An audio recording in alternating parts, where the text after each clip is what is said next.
नमस्कार। स्टडी 91 पर आप सबका हार्दिक स्वागत अभिनंदन है। ठीक है ना। तो आइए हम सब फटाफट बातें करते हैं आज सिंधु घाटी सभ्यता पर। सिंधु घाटी सभ्यता दुनिया की सबसे प्राचीन नगरीय सभ्यताओं में से एक है। सिंधु घाटी सभ्यता जो है ये आपको दुनिया की सबसे बड़ी सभ्यता थी। यह मेसोपोटामिया की सभ्यता से 20 गुनी बड़ी और आपको जो है कि मिस्र की सभ्यता से मेसोपोटामिया की सभ्यता से 12 गुनी बड़ी और मिस्र की सभ्यता से 20 गुनी बड़ी थी।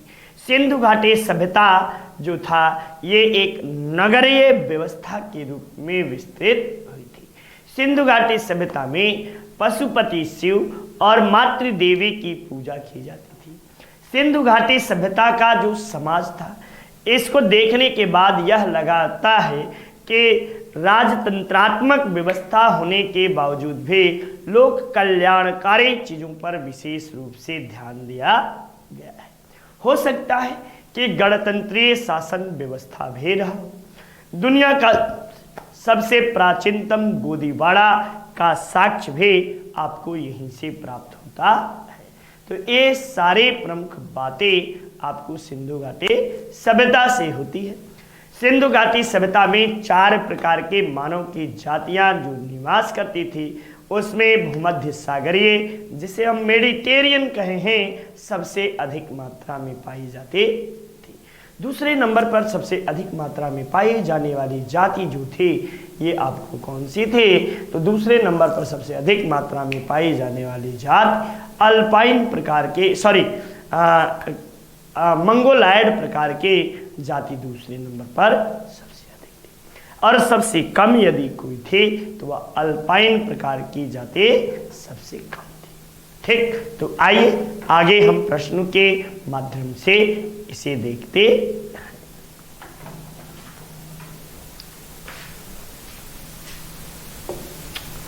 स्वतंत्रता के उपरांत भारत में किस प्रांत से सबसे अधिक सैंधव सभ्यता के स्थल खोजे गए?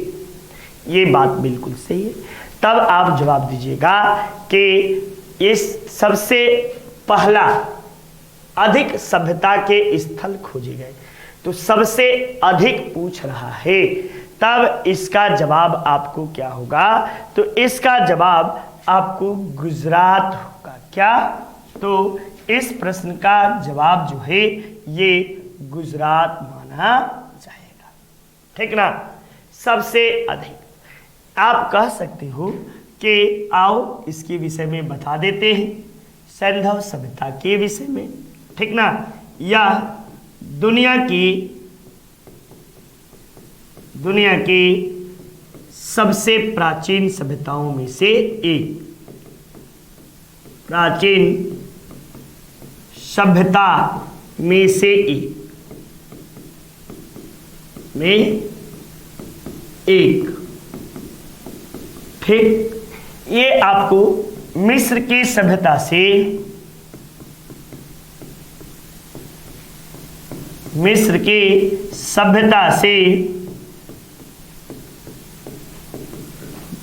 20 गुनी बड़ी।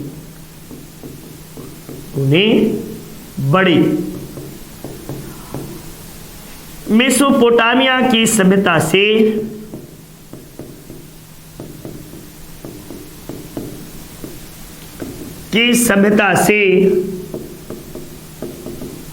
12 गुनी बड़ी। कितने? तो 12 गुनी बड़ी। इसकी आकृति कैसी है? तो इसकी आकृति जो है ये आपको त्रिभुजाकार है। किस प्रकार की? त्रिभुजाकार है। ये आपको जो है कि कह सकते हो कि क्षेत्रफल कितना है? तो 12,99,600 किलोमीटर स्क्वायर इसका क्षेत्रफल है। यहाँ पर आपको जो है कुल साक्ष्य कितने मिले हैं? तो लगभग 1400 आपको साक्ष्य मिले, जिसमें से 925 इंडिया में इंडिया, और आपको 475 पाकिस्तान में, पाकिस्तान में आपको प्राप्त हुए हैं। और इसमें से भी 300 प्लस गुजरात में, कितना, 300 प्लस गुजरात में प्राप्त हुआ है। ये बातें हुई। चलिए नेक्स्ट, सिंधु सभ्यता का कौन सा स्थल समुद्र व्यापार का प्रमुख केंद्र माना जाता था? तो वह समुद्र व्यापार का प्रमुख केंद्र कौन सा माना जाता था? तब आप इसका जवाब क्या दोगे? तो आपको हड़प्पा, नहीं, कालीबंगा, धौलावीरा, लोथल। तो आपको सबसे प्रमुख व्यापारिक केंद्र जो था लोथल को माना जाता था। इसकी खोज जो थे आपको किसने की थी खोज? तब आप जवाब देना कि रंगनाथ राव।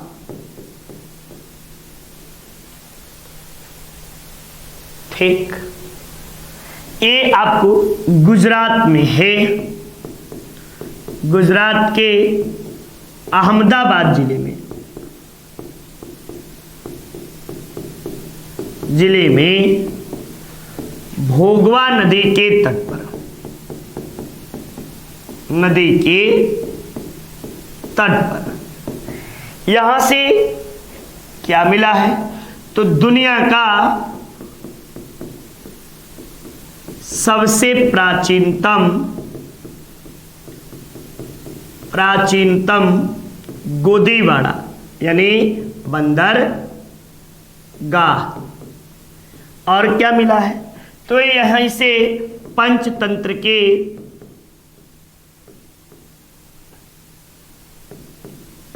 के चालाक लोमड़ी वाली कहानी, चालाक लोमड़ी सी कथा परिदृश्य होने वाला दृश्य, यहीं से धान के अवशेष यानी चावल के, धान मत लिखिए,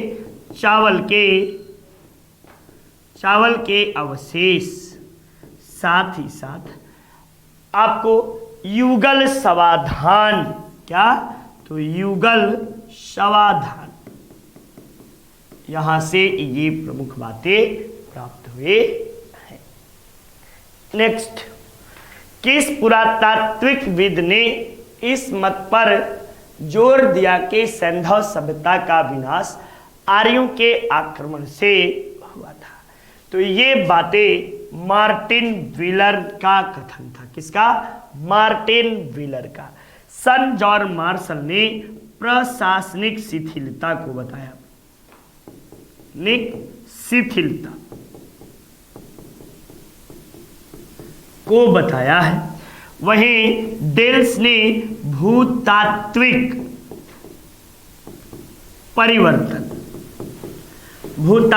परिवर्तन को डेल्स ने बताया है। मैके ने बाढ़ को बताया है। और आपको मार्टिन व्हीलर ने ये कहा कि सिंधु घाटी सभ्यता क्यों नष्ट हुई? तो आर्यों के आक्रमण के कारण। आर्य आए और सिंधु सभ्यता के लोगों को घर से बाहर निकाल दिया और उनके घरों में आग लगा दे, ऐसी बातें मार्टिन व्हीलर के द्वारा कही जाती है। नेक्स्ट आइए, सिंधु सभ्यता मानव इतिहास के किस काल से संबंधित है? तो आप सबको बता दें कि इतिहास जो है इसके 3 प्रकार हैं। एक आपको पहला प्राक ऐतिहासिक काल, ठीक ना, प्राक ऐतिहासिक काल, इसके अंतर्गत बच्चा हम लोग क्या पढ़ते हैं? तो आपको पाषाणकालीन संस्कृति, यानी पूर्व पाषाण काल, मध्य पाषाण काल और निम्न पाषाण काल, इसमें हम लोग पढ़ते हैं। दूसरा आद्य ऐतिहासिक काल, आधि ऐतिहासिक काल में हम लोग दो चीजों को पढ़ते हैं, एक सैंधव सभ्यता को, सैंधव सभ्यता को, और दूसरा वैदिक सभ्यता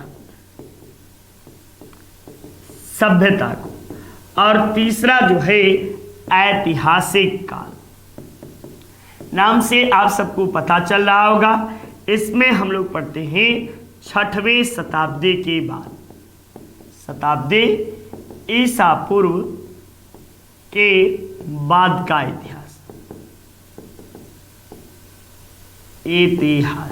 ये बातें हुई, ठीक ना, ये बातें। अब प्राक ऐतिहासिक काल उस काल को कहते हैं जिसकी हमें कोई भी लिखित जानकारी प्राप्त नहीं होती। आपको आधि ऐतिहासिक काल उस काल को कहते हैं जिसकी हमें लिखित जानकारी मिलती है लेकिन वह पढ़ी नहीं जा सकी, जैसे सिंधु घाटी सभ्यता का। दूसरा, हमें लिखित जानकारी मिलती है लेकिन अपने समय में न लिखा जाकर बाद के समय में लिखा गया, जैसे वैदिक संस्कृति। बाकी जिसे हम पढ़ लिख सब समझ सकते हैं वो ऐतिहासिक काल है। तो किस में आया? तो आधि ऐतिहासिक काल के अंतर्गत आपको आया। सैंधव सभ्यता के किस स्थल से घोड़े के अवशेष प्राप्त हुए हैं? ये सुरकोटदा है या सुरकोटड़ा, ये आपको कहाँ है? तो ये गुजरात में है, गुजरात में सुरकोटदा है।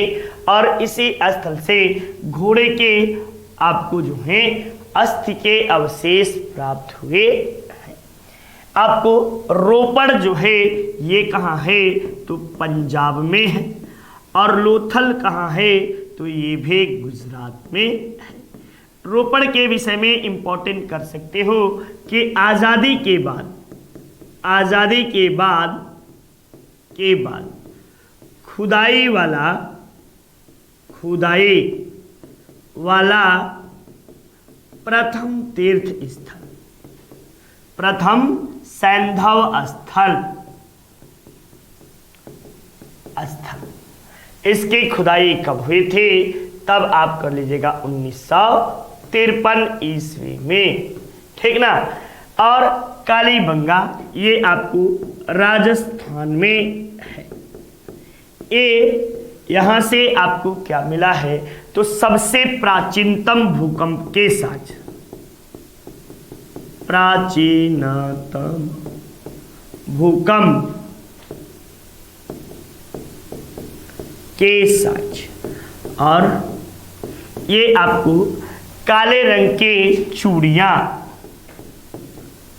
काले रंग के मिट्टी की चूड़ियाँ, इसी से बना है कालीबंगा चूड़ियाँ, ये आपको हुआ। और क्या प्राप्त हुआ है?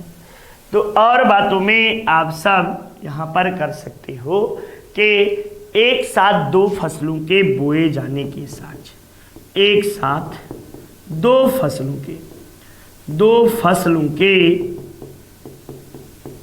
के बोए जाने के साथ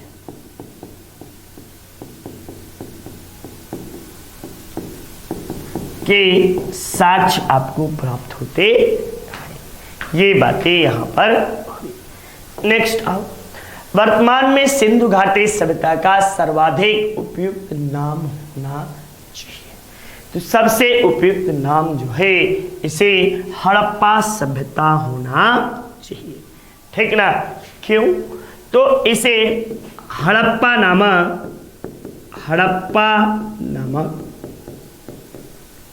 स्थल के प्रथम खुदाई हुई, इसीलिए इसे हड़प्पाई सभ्यता के नाम से जाना जाता है। यहीं पर जब आप देखो सिंधु घाटी सभ्यता, तो इसके अन्य नाम क्या क्या मिलते हैं? तो अन्य नाम में इसे हम लोग क्या कहते हैं? तो इसे हम लोग कांस्ययुगीन सभ्यता,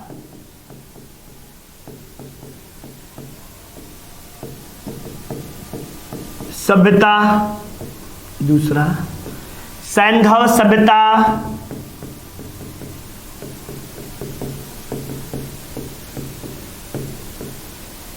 सभ्यता पूर्व आपको जो है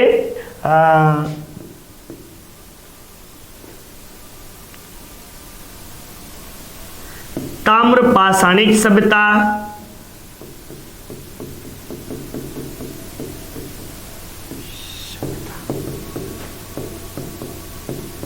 ताम्र पाषाणिक, हाँ कह सकते हो, तांबे में पाषाण पत्थर के अवशेष भी प्राप्त हुए। तो ये इसके सभी नाम आपको मिलते हैं। ठीक, ये तो इसी कारण सबसे इसका उपयुक्त नाम सिंधु सभ्यता का हड़प्पाई सभ्यता है। सिंधु घाटी सभ्यता के लिपि की सूचना होती है। सिंधु घाटी सभ्यता के लिपि कहाँ मिलते हैं? तो मुहरों से। कहाँ पर? मुहरों पर आपको अंकित होते हैं। सिंधु घाटी सभ्यता की लिपि जो थे ये आपको ब्रुष्टोफेदन, ब्रुष्टोफेदन लिपि ये आपको, ब्रुष्टोफेदन का मतलब होता है चित्रयुक्त लिपि। कैसे?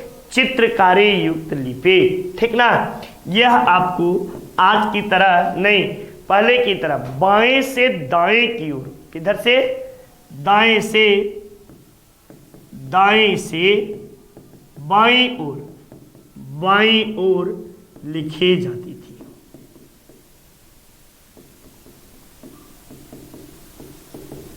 ठीक ना? ये बातें। चलिए नेक्स्ट, निम्न में से किस पुरा स्थल से जुते हुए खेत के साक्ष्य प्राप्त हुए? तो जुते हुए साक्ष्य जो हैं ये आपको कहाँ से? धौलावीरा से, कालीबंगा से प्राप्त हुआ है। ये कहाँ है? तो ये राजस्थान में है। एक साथ दो फसलों के बोए जाने के भी साक्ष्य मिलते हैं। एक साथ दो फसलों के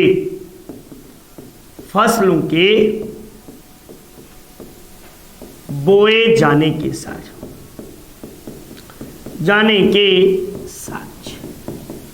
दूसरा यहां से धौलावीरा से आप कृषि से देखोगे तो वाटर हार्वेस्टिंग सिस्टम,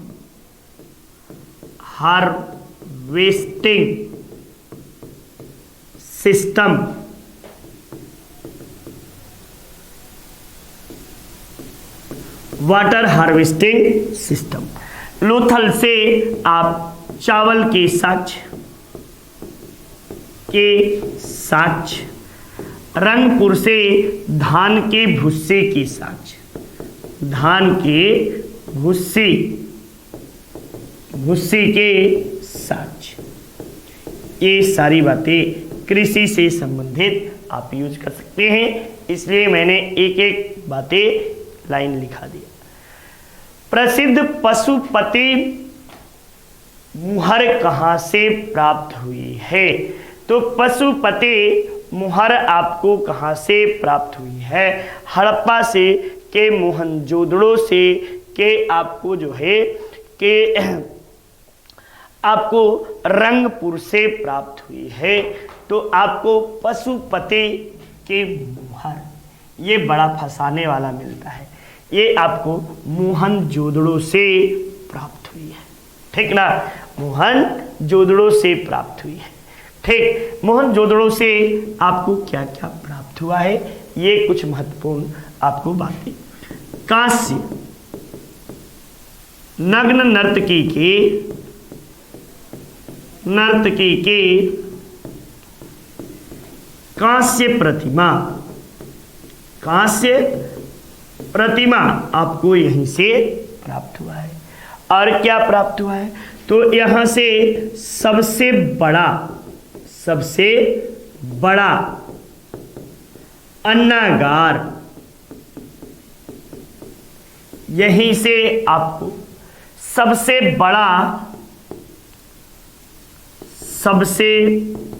बड़ा स्नानागार,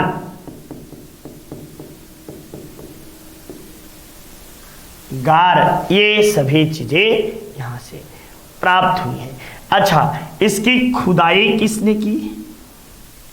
खुदाई तब आप जवाब दीजिएगा 1922 ईस्वी में R.D. बनर्जी,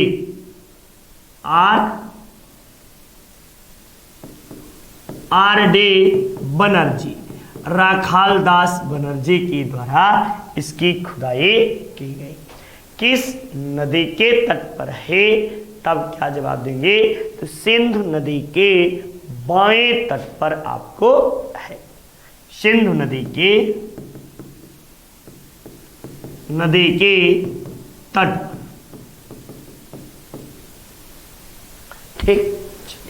नेक्स्ट देखिए, सिंधु सभ्यता से संबंधित नृत्य करती हुई महिला की मूर्ति कहां से मिली है या किसकी बनी है? तो कांसे की आपको मूर्ति है। कहां से प्राप्त हुई है? तो मोहनजोदड़ो से, मोहनजोदड़ो का शाब्दिक अर्थ क्या होता है? तो शाब्दिक अर्थ जो है मृतकों का टीला। क्या कहते हैं? मृतकों का टीला। यहां से आपको 42 नरकंकाल, कितने? 42 नरकंकाल आपको प्राप्त हुए हैं और सब छत विछत अवस्था में, यानी कोई भी सही तरीके से आपको प्राप्त नहीं हुआ है। ठीक, यहां से कोई भी आपको सही तरीके से प्राप्त नहीं होता है।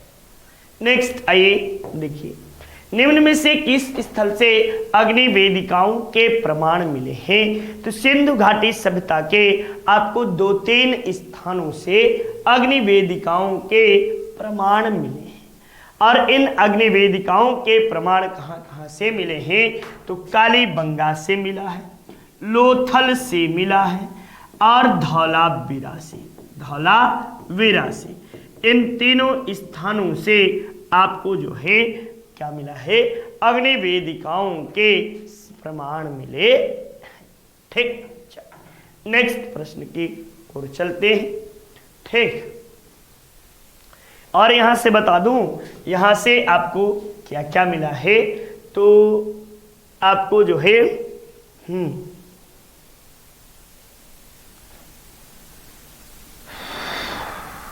पीछे बताया तो काले रंग की चूड़ियां, ढेर सारी बातें बताया।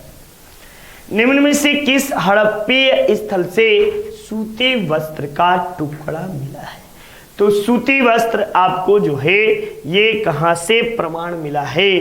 तो सूती वस्त्र का प्रमाण जो है मोहनजोदड़ो से प्राप्त हुआ है।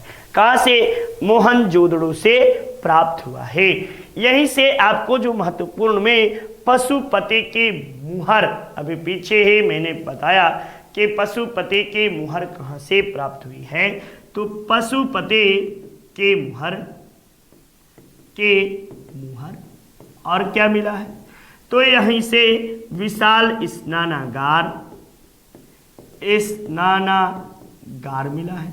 यहीं से 42 नर कंकाल प्राप्त हुआ है। यहीं से आपको ये नग्न नर्तकी की प्रतिमा, नग्न नर्तकी के कांस्य की प्रतिमा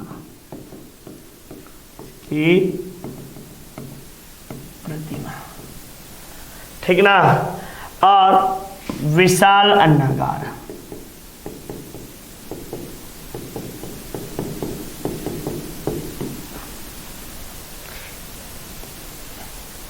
मुंडी गांव का हड़प्पीय स्थल कहाँ है? ये मुंडी गांव जो था ये व्यापारिक स्थान माना जाता था और मुंडी गांव जो था ये अफगानिस्तान में स्थित माना जाता था। ये आपको अफगानिस्तान में स्थित था और यहीं से सोना चांदी आदि का व्यापार जो था ईरान के साथ इसी स्थल पर चेंज उंज हुआ करता था। ये प्रमुख व्यापारिक केंद्र था, प्रमुख व्यापारिक केंद्र आपको माना जाता है। नेक्स्ट, भारत में मूर्ति पूजा कब प्रारंभ हुई? तो वास्तव में देखा जाए तो मूर्ति पूजा सर्वप्रथम सिंधु घाटी सभ्यता में ही या हड़प्पा सभ्यता में ही प्रारंभ हुई। यहाँ पे दो देवताओं के पूजे जाने का उल्लेख विशेष रूप से होता है। एक आपको पशुपति शिव या आद्यतन शिव और दूसरा मातृदेवी। वैसे यहाँ पर वृक्ष पूजा एवं पशु पूजा प्रचलित था।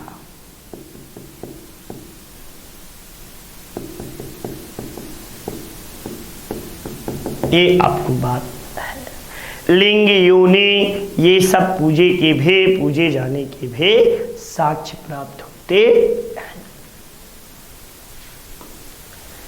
किस प्रदेश में हड़प्पा कालीन पुरा स्थलों से धान की खेती के साक्ष्य प्राप्त होते हैं? तो धान की खेती के साक्ष्य जो हैं ये गुजरात से प्राप्त होते हैं, और गुजरात के रंगपुर और किससे? तो आपको लोथल से, दोनों जगह से, यहां से चावल के साक्ष्य मिला है, और यहां से आपको धान के भुस्से के साक्ष्य मिले। ठीक ना, ये बातें। नेक्स्ट, हड़प्पा मोहनजोदड़ो तथा कालीबंगा के दुर्ग में स्थित थे। तो ये सभी के सभी पश्चिम में आपको स्थित थे। ये दुर्ग नगर जो थे पश्चिम दिशा में स्थित थे। किधर? तो पश्चिम दिशा में स्थित थे। सैंधव व्यापारिक केंद्रों में से मेसोपोटामिया के साथ व्यापार किस मध्य स्थल से होता था? इसमें आपको जवाब देना है ढिलमुन, या आपको मेलुहा, या उमान, या आपको अलम। ठीक ना, अलम। तो इसका आपको जो जवाब होगा वह आपको मेसोपोटामिया और बहरीन के बीच एक बंदरगाह था जिसे ढिलमुन बंदरगाह कहा जाता था। क्या कहते थे? तो ढिलमुन। सैंधव सभ्यता में मापक किस गुणज भार के थे? तो आपको 16 के गुणज के भार के रूप में थे, जैसे 16, 32, 64, 128, ... 640। इस तरह से आपको देखने को मिलते थे, यानी 16 के गुणज के रूप में प्राप्त होते। सिंधु सभ्यता का तिथि क्रम सर्वप्रथम किसके द्वारा निर्धारित किया गया? तो यहाँ पर तिथि जो है सुमेरियन सभ्यता के अवशेषों के आधार पर। किसके आधार पर? तो सुमेरियन सभ्यता के अवशेषों के आधार पर सिंधु घाटी सभ्यता के आपको तिथि का निर्धारण किया गया। वैसे आप सबको बता दिया जाए कि सिंधु घाटी सभ्यता जो है 2350 से लेकर 1750 मानी जाती है। कुछ जगहों पे 2350 नहीं 2300 लिखता है, और ये किसके अनुसार है? तो कार्बन 14 के अनुसार या कार्बन डेटिंग पद्धति के अनुसार। कार्बन डेटिंग पद्धति के अनुसार इसकी तिथि मानी जाती है। ये आपको प्रमुख बातें हुई। नेक्स्ट, निम्न नगरों में से क्षेत्रफल में कौन सबसे अधिक विस्तृत था? तो सबसे बड़ा यदि देखा जाए तो आपको सबसे बड़ा जो था वो मोहनजोदड़ो था। जब पूछे कि भारत में सबसे बड़ा कौन सा था, तब कुछ दिन पहले तक आपको धौलावीरा ये आपको भारत में दूसरा अब हो गया है, ठीक ना, दूसरा सबसे बड़ा स्थल। प्रथम कौन सा है, तो अब आपको जवाब दीजिएगा प्रथम राखीगढ़ी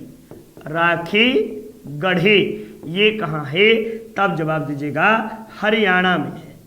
हरियाणा में राखीगढ़ी दूसरा सबसे बड़ा स्थल। मोहनजोदड़ो कहाँ है, तब ये पाकिस्तान।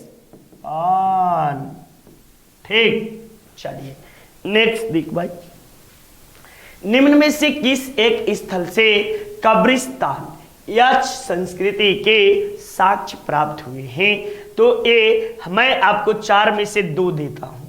ये एक हड़प्पा है और एक मोहनजोदड़ो है। इन्हीं दोनों में से किसी एक से आपको जो है प्राप्त होते हैं, तो इसमें से किससे, तो आपको पता होना चाहिए यक्ष संस्कृति की जानकारी कहाँ से, हड़प्पा से मिलती है। ये संकालिया महोदय का नाम सुने होंगे। संकालिया महोदय ने एच.डी. संकालिया है। संकालिया महोदय ने सिंधु सभ्यता के 2 राजधानी बताई। सभ्यता के 2 राजधानियां एक आपको बताई, क्या, पहला हड़प्पा और दूसरा मोहनजोदड़ो। हड़प्पा में आप देखोगे तो यहाँ जो थे शवों को दफनाने की प्रथा थी, दफनाने की प्रथा, और यहाँ पर शवों को जलाने की प्रथा।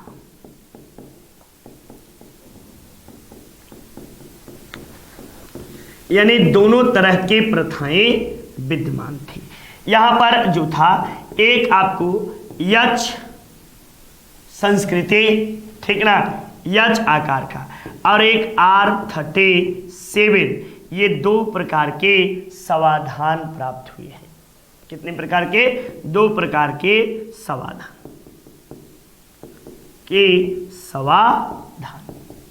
शव को, यानी जो ताबूत होता था, ये 2 प्रकार का होता था। नेक्स्ट, निम्न में से कौन भारत में खोजा गया सबसे लंबा स्थल है, तो आ ही गया भारत में सबसे लंबा काली राखीगढ़ी है। और सेकंड दूसरा नंबर पर कौन है, तब धौलावीरा दीजिएगा, ठीक ना। पहले नंबर पे राखीगढ़ी कहाँ है, तब हरियाणा में है। किस नदी पर था, तब आपको विलुप्त सरस्वती,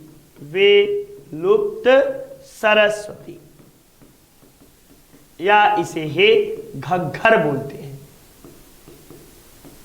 ठीक। नेक्स्ट, भारत में चांदी की उपलब्धता के प्राचीनतम साक्ष्य कहां से मिलते हैं, तो हड़प्पा संस्कृति से प्राचीनतम चांदी के साक्ष्य मिलते हैं।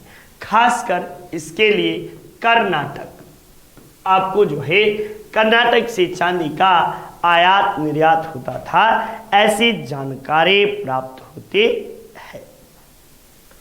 नेक्स्ट, निम्न में से कौन सा सिंधु घाटी सभ्यता पर प्रकाश डालता है, तो आपको क्या प्रकाश डालता है, तो पुरातात्विक खुदाई, किसके द्वारा, तो पुरातात्विक खुदाइयों के द्वारा ही सिंधु घाटी सभ्यता के विषय में जानकारी प्राप्त होती है। इसकी प्रथम खुदाई किसके द्वारा कराई गई, तो आपको सर दयाराम साहनी द्वारा 1921 ईस्वी में हड़प्पा नामक स्थल की खुदाई हुई। 1922 ईस्वी में आपको इसकी खुदाई किसके द्वारा हुई, तो 1922 ईस्वी में इसकी खुदाई आपको जो है कि राखाल दास बनर्जी द्वारा, और दोनों को प्राप्त होने के पश्चात आपको 1924 ईस्वी में आपको जो है कि क्या नाम है उनका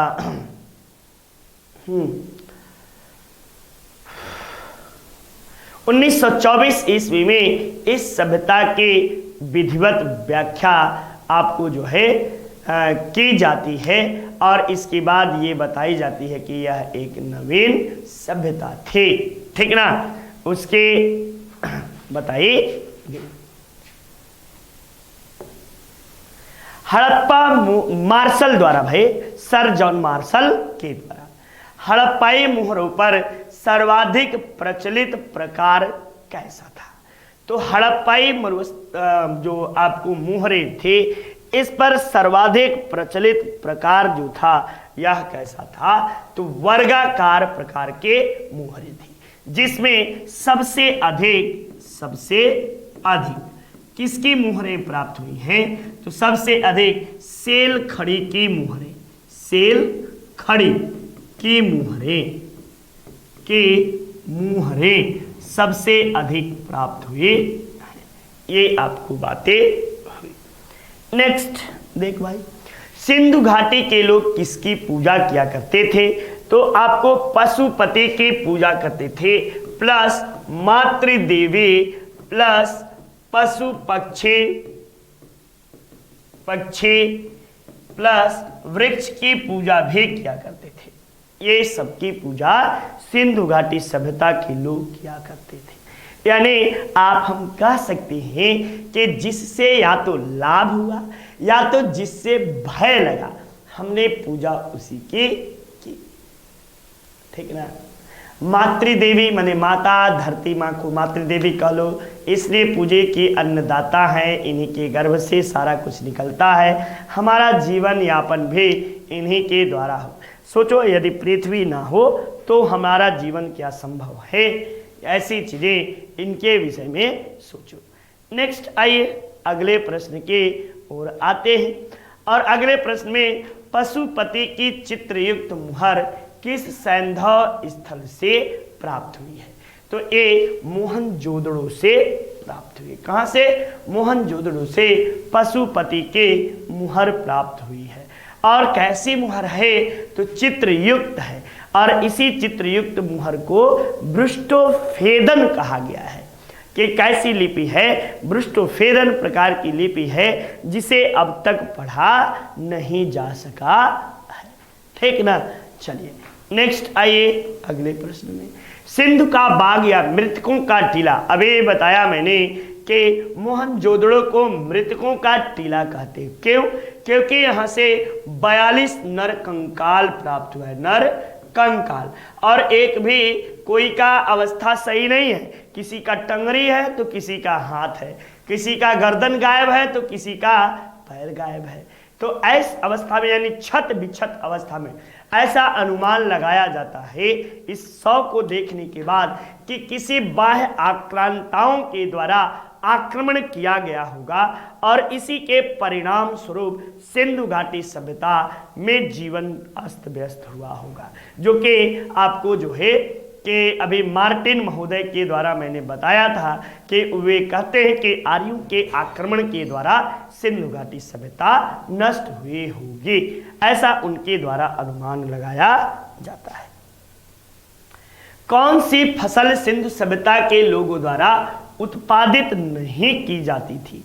तो भैया सिंधु घाटी सभ्यता में आपको जो है चावल के अवशेष मिले हैं, आपको जौ के दानों के अवशेष भी प्राप्त हुए हैं। अब आपके पास दो ऑप्शन बचे, एक आप दाल और दूसरा आपको गेहूं। इन दोनों के अवशेष के जानकारी आपको प्राप्त होते हैं। तो इसमें यदि जौ मिला तो गेहूं भी प्राप्त हुआ। एक बात आपको बता दें, मानव के द्वारा बोई गई प्रथम फसल जो है ये जौ या यौ या गेहूं है। ठीक ना, एक सवाल सिविल में आईएएस में पूछा था कि आधुनिक सभ्यता को प्राचीन सभ्यता की देन और प्राचीन सभ्यता की आधुनिक सभ्यता की देन, यानी जो हम लोग हैं, हम लोग पाश्चात्य संस्कृति के हैं तो प्राचीन मान लो, यूरोप वाले जो हैं ये नवीन संस्कृति के हैं तो नया है यूरोप है। ठीक ना, तो नवीन संस्कृति ने प्राचीन को क्या दिया और प्राचीन ने नवीन को क्या दिया। तो नवीन वाले हमें गेहूं, एक बार हम लोग भूल गए थे गेहूं, तो गेहूं दिया और हमने उन्हें क्या दिया, तो चावल दिया। ठीक, चलिए नेक्स्ट AIS में पूछा है 2017 में, सिंधु का बाग या मृतकों का टीला किसे कहते हैं। तो मोहनजोदड़ो को मृतकों का टीला कहा जाता। नेक्स्ट, भारत में चांदी की उपलब्धता के प्राचीनतम साक्ष्य कहां से मिलते हैं। तो हड़प्पाई संस्कृति से आपको प्राचीनतम साक्ष्य मिलते हैं। मेलुहा मैंने बताया आपको, ये स्थान आपको ईरान से चांदी आता था, आपको अफगानिस्तान से चांदी आता था, आपको बता दें कर्नाटक से चांदी का उत्पादन होता था। ये तांबे का उत्पादन खेतड़ी से होता था, जो आज भी भारत में तांबे का सबसे बड़ा खादान यदि कहीं है तो खेतड़ी है। टीन का उत्पादन होता था, अफगानिस्तान से टीन भी आता था। आपको एक नीले रंग की धातु थी, एक स्टोन पत्थर था, जिसे बड़ा अच्छा नाम है, कुछ नाम है ठीक ना, नीलम टाइप का, वो आपको आता था। और अफगानिस्तान से लाजवर्द, क्या था, लाजवर्द, लाजवर्द ये कहां से प्राप्त होता था। तो ये अफगानिस्तान से, अफगानिस्तान से ये प्राप्त होता था। ठीक ना, चलिए नेक्स्ट आइए, निम्न में से कौन सी भाषा बलूच की है। किंतु भाषा शास्त्रीय दृष्टि से द्रविड़ परिवार के मानी जाती है। ब्राह्वी, कुई, परजी या पेंगा, ये थोड़ा सा नहीं, बहुत कठिन सवाल है। ठीक ना, ये आपको कोई और नहीं, ये आपको कौन सी है, ब्राह्वी। ये आपको बलूचिस्तान में बोली जाने वाली भाषा है, जो कि द्रविड़ परिवार की भाषा मानी जाती है। किसकी, तो द्रविड़ परिवार की आपको भाषा मानी जाती है। नेक्स्ट, सिंधु सभ्यता के एक स्थल से प्राप्त एक भांड पर एक दृश्य अंकित है, जो पंचतंत्र की चालाक लोमड़ी की याद दिलाता है। यह भांड किस स्थल से प्राप्त हुआ है। तो मैंने बताया भी कि पंचतंत्र के चालाक लोमड़ी के परिदृश्य सादृश्य उत्पन्न होने वाले चीजें कहाँ से मिलती हैं। तो ये आपको लोथल से ही प्राप्त होती है। चनहुदड़ों से क्या मिलता है। तो आपको वक्राकार ईंट, क्या मिलता है, वक्राकार ईंट की आपको एकमात्र जानकारी। साथ ही साथ आपको बता दें कि यहीं से आपको लिपस्टिक के साथ, जिसे रंजन सलाका कहा गया है, उस्तुरा माने दाढ़ी बनाने वाला रेजर, यहीं से आपको जो है कि सुरमा जो आंख में लगाया जाता है, ये सारे साक्ष्य यहीं से प्राप्त होते हैं। हड़प्पा का एक कांसे का रथ जिसमें 2 बैल की जोड़ी जुटी हुई है और इसे एक नग्न मानव आकृति चला रही है, ये आपको कहां से प्राप्त हुआ है। तो यह आकृति दायमाबाद से प्राप्त हुआ है। ये आपको सिंधु सभ्यता का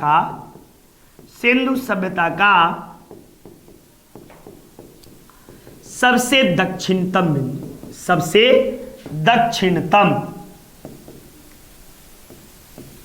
बिंदु यदि कुछ है तो वह कौन सा है। तो आपको दायमाबाद है। ठीक, नेक्स्ट देखिए,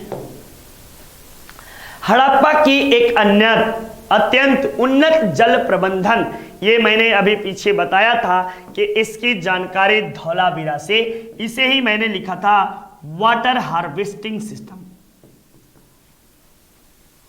वाटर हार्वेस्टिंग सिस्टम, ये उन्नत जल प्रबंध। यहीं से आपको क्या मिलता है। तो दुर्ग के मध्य में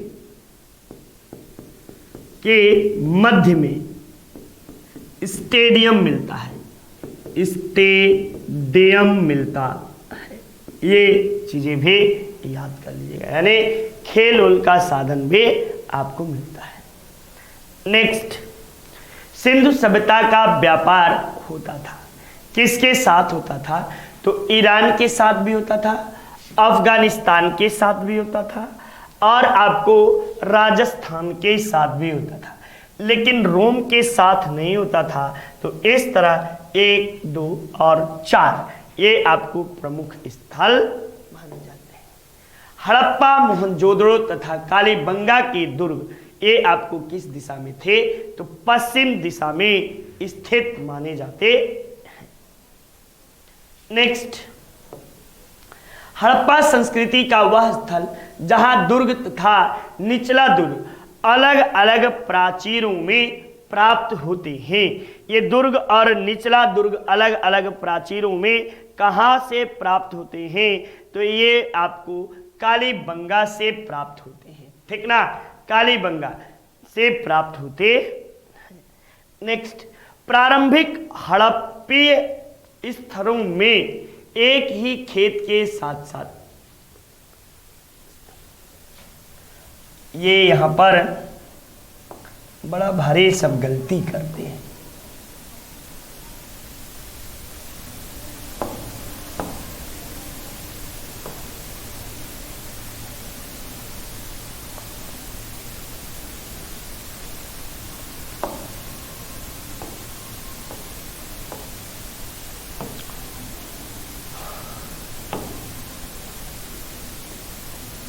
प्रारंभिक हड़प्पीय स्थल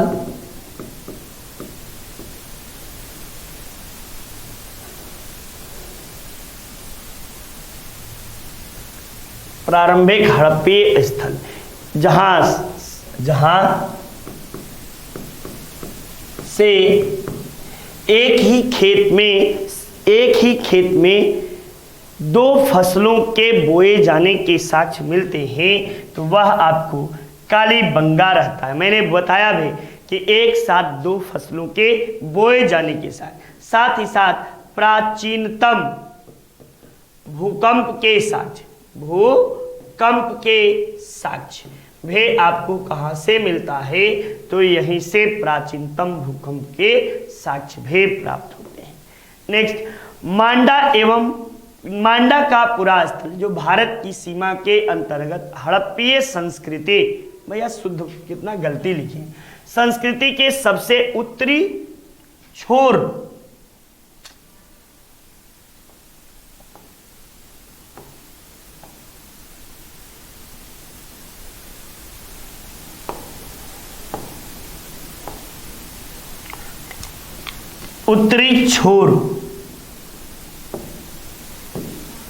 ठीक ना, उत्तरी छोर को इंगित करता है वह किस नदी के तट पर है?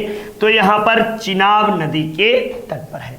मांडा कहाँ है ये देखो, एक डायग्राम मैं बना दे रहा हूं सिंधु घाटी सभ्यता का, ठीक ना। ये आपको सबसे उत्तरी मांडा है, ये मांडा है। सबसे दक्षिणी दाइमाबाद है। सबसे पूर्वी आलमगीरपुर है, गिरपुर, ठीक ना। और सबसे पश्चिमी सुतका गेंडोर है, गेंडोर। ये आपको स्थल है। ये आपको कहाँ है? तो जम्मू कश्मीर में, J&K में। ये आपको कहाँ है? तो यूपी मेरठ में है। ये आपको कहाँ है? तो ये आपको औरंगाबाद, अब औरंगाबाद, हाँ औरंगाबाद लिख लो, औरंगाबाद महाराष्ट्र में है। और ये आपको बलूचिस्तान पाकिस्तान में, बलूचिस्तान पाकिस्तान में है। ये आपको किस नदी पर? तो दास्क नदी पर। ये आपको किस पर?